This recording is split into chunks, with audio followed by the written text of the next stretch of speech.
Hi guys, so meron tayo dito inaayos na LED TV. So yung brand niya guys is Xenon. So yan, 32 inches. So yung problema nito guys, standby power lang siya dito. So sasaksak natin siya guys. So yan siya. So ipa-power on natin, yung power button niya nasa likod. So yan guys. Ayaw niyang mag power. So standby lang siya. So yan. So yun yung problema nito guys.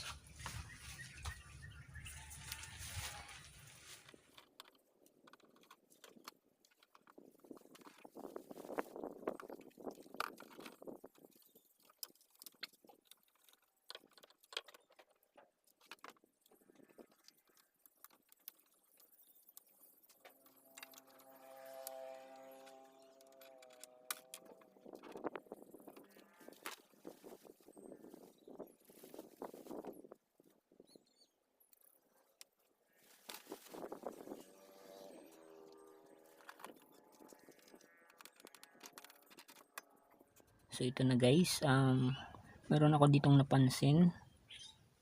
Meron ditong dalawang capacitor guys. Kinakalawang na siya.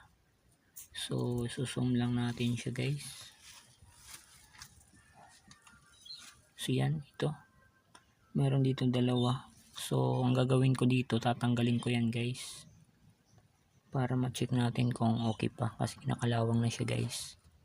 So yan. So ito na guys, tinanggal ko na siya. Madali lang naman siyang matanggal kasi sinikwit ko lang siya. So ito yung isa,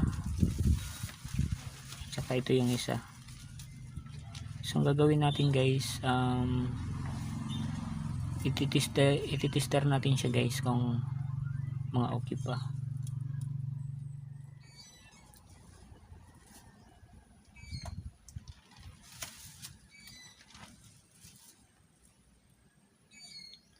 So yun siya guys, pumalo, mataas. Balik rin natin.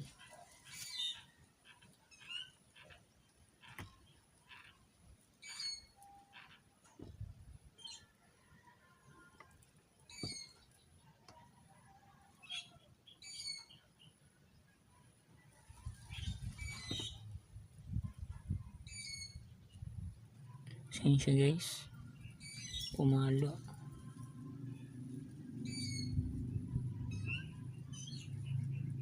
So yan, pumalo. So leak na to guys, na capacitor. Ito namang isa, pumapalo din siya.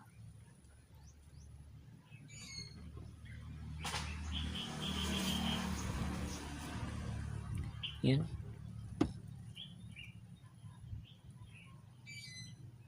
Hindi siya matester ng mabuti kasi kinakalawang. So yan, pumapalo.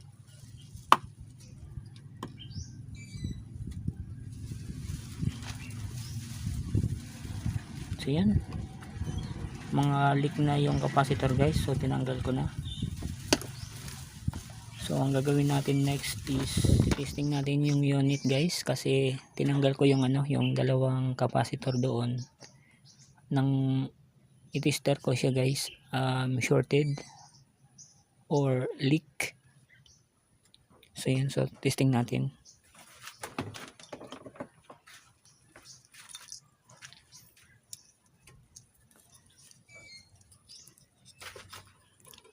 So ito guys, standby. So pindutin natin yung power button.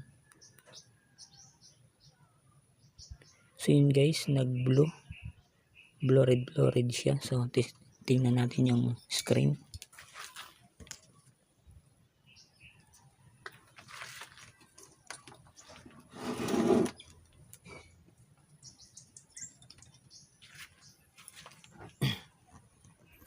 So yun siya guys, meron na siyang display.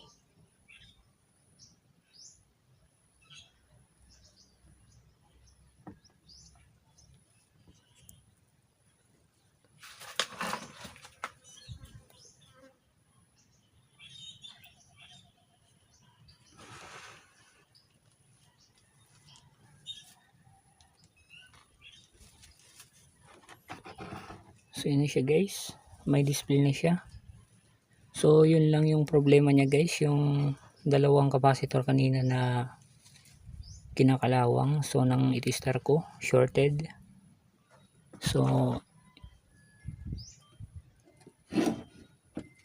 yun, dito siya guys nakalagay.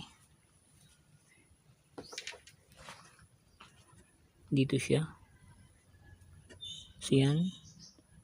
So kinakalawang pa nga yung yung board. So lilinisan ko na lang yan mamaya. So hindi ko na siya linagyan ng capacitor guys, pero okay lang naman siya, nag power naman. So yun.